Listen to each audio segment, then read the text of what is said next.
Hai Bunda, Assalamualaikum. Kita lanjut part 2 untuk masuk ke IKN-nya supaya kalian nyambung, karena ke IKN itu nggak kujuk-kujuk datang. Kalian harus nonton dulu part satunya biar lebih paham. Oke, masuk ke IKN ini gratis ya, cuma kalian memang agak ribet untuk daftar di awalnya. Setelah parkir nggak pakai lama, kita langsung aja masuk menuju meja petugasnya untuk registrasi ulang dengan barcode yang udah kita dapat dari email. Nah, ini di sebelah kanan kalian bisa lihat ada banyak bis-bis yang akan kita gunakan menuju IKN. Jadi kalau kalian pakai kendaraan pribadi, kendaraannya cukup parkir di depan, lanjut kita masuknya itu nggak bisa pakai kendaraan pribadi. Ini udah sampai di meja petugasnya, langsung kita tunjukin kode barcode-nya dan ini dapat nomor antrian sesuai dengan jumlah yang kita daftarkan. Di sini nanti masih nunggu panggilan sesuai dengan nomor yang kita dapat. Kalian bisa nunggu nih, ada beberapa kantin, souvenir, terus ada juga yang menyewakan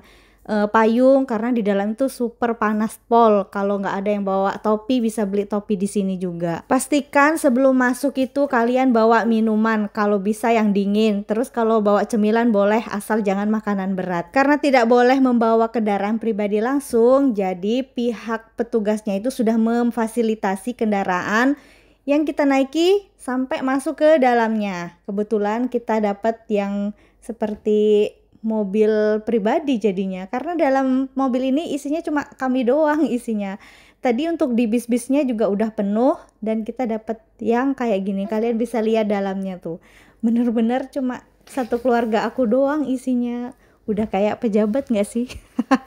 Jadi dari rest area, dari kita parkir, dari kita registrasi ulang, itu tuh nggak langsung masuk ke dalam IKN-nya, tapi masih ada perjalanan beberapa menit ke sananya. Sekitar 5 menit menuju dalam IKN. Nah, ini dari luar udah nampak banget gedung-gedungnya. Sekarang ini kita menuju ke drop point atau halte untuk pemberhentian bis yang kita gunakan. Jadi untuk masuk ke dalam wilayah gedung-gedungnya itu, kita itu memang cuma diantar oleh bus yang disediakan. Nanti kalau kita mau pulang, kita tinggal nunggu aja di halte itu. Setiap 15 menit itu busnya akan datang. Nanti kita bisa naik aja, nggak perlu pakai nomor lagi. Dan kembali kita akan diantar ke rest area tempat kita parkir. Nah, itu udah mulai kelihatan si burung Garuda dari kejauhan.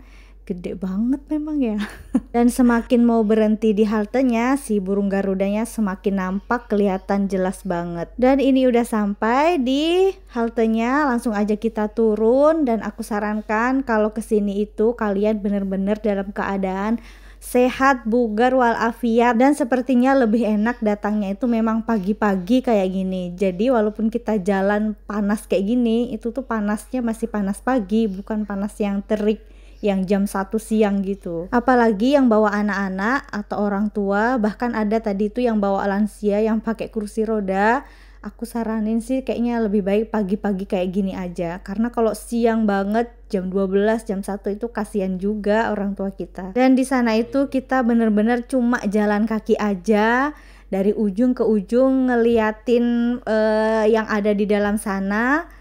Ya kalau mau istirahat bisa aja sih, cuma memang lelah sekitar 3 kiloan lah kalau dihitung-hitung tuh. Terus lebih enak lagi kalau pakai kacamata hitam, karena mata kita jadi teduh aja, nggak terlalu panas ngelihatnya. Rata-rata di sana memang pada bawa payung, terus pakai topi, karena memang bener-bener panas sih waktu itu.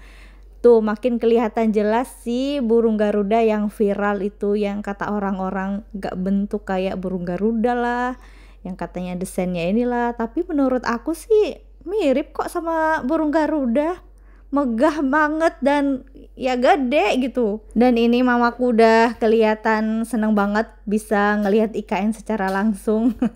Karena memang ini keinginan si Mbah Uti pengen lihat IKN. Nah tuh, gimana menurut kalian, mirip nggak sama burung Garuda? Dan ini tuh benar-benar pas banget di depan burung Garudanya atau di depan istana kepresidenan. Mungkin bagi sebagian pemirsa yang ngelihat ini kayak nggak jelas, mungkin karena belum selesai kali ya pembangunannya. Tapi kalau benar-benar dilihat dari dekat, menurut aku sih mirip sama burung Garuda.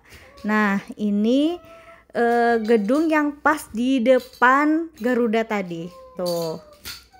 Luas banget sih. Oke, kita jalan lagi. Ini kami mau menuju ke Monumen Kusuma Bangsa. Ini tuh tinggi banget loh aslinya tuh. Tuh yang ada tinggi putihnya. Dari tengah-tengah area kita masih bisa lagi melihat si burung Garuda. Jadi si Garudanya ini benar-benar ada sentral banget di tengah-tengah. Kalau kalian kesini bawa lansia yang sudah tua gitu ya, aku saranin sebaiknya nggak usah naik ke Monumen Kusuma Bangsa. Ini kita belum naik ke atas, sudah bisa melihat lagi si burung Garuda makin tinggi kita lihat dari sini. Sebenarnya aku pun agak males mau naik ke sini karena bener deh ini tuh tinggi banget. Tapi kalau udah kesini kayaknya sayang kalau nggak naik ke Monumen Kusuma Bangsa. Oke, lanjut kita naik tangga yang bener-bener tinggi. Tuh Adek Amar sih fine-fine aja dia, tapi sesekali dia minta gendong ayahnya. Terus si kakak Gifay masih bersama dengan payungnya. Ini Uti sama Akung naiknya pelan-pelan banget, soalnya ya kadang-kadang berhenti juga, tapi sampai atas juga. Dan akhirnya bisa ngeliat semuanya dari atas. Dan ini dia penampakan di atas Monumen Kusuma Bangsanya. Itu katanya ada sayap pelindung Nusantara. Strukturnya itu simbolis yang melambangkan perlindungan dan persatuan seluruh wilayah Nusantara. Terus ada juga patung Soekarno-Hatta. Terus ada juga api abadi katanya, tapi kita nggak sempet kesana lagi karena udah lelah banget untuk naik ke atas. Kalau kalian lihat dari dekat, ini tuh sayapnya bener-bener gede banget, tapi juga panas banget di sini. Dan di sini juga katanya untuk tempat upacara. Terus jalan ke arah sana lagi, kita bisa ngeliat lagi si burung Garuda atau istana presiden itu bener-bener tepat ada di tengah-tengah. Jadi si Garuda ini bener-bener sangat sentral, dari arah manapun kita bisa lihat. Dari arah sini malah semakin tinggi. Oke, ini udah kita sampai turun ke Kusuma Bangsa dan siap-siap untuk menuju pulang ke haltenya tadi. Ya, sebagai warga Indonesia yang baik, kita doakan aja pembangunan ini lancar karena udah terlanjur dibangun. Mudah-mudahan bisa jadi bangunan yang semestinya, tidak jadi bangunan yang mangkrak yang malah sia-sia nanti dananya terpakai. Oke Bun, makasih yang udah nonton sampai akhir. Semoga bisa jadi gambaran buat kalian yang belum pernah melihat IKN. See you next video.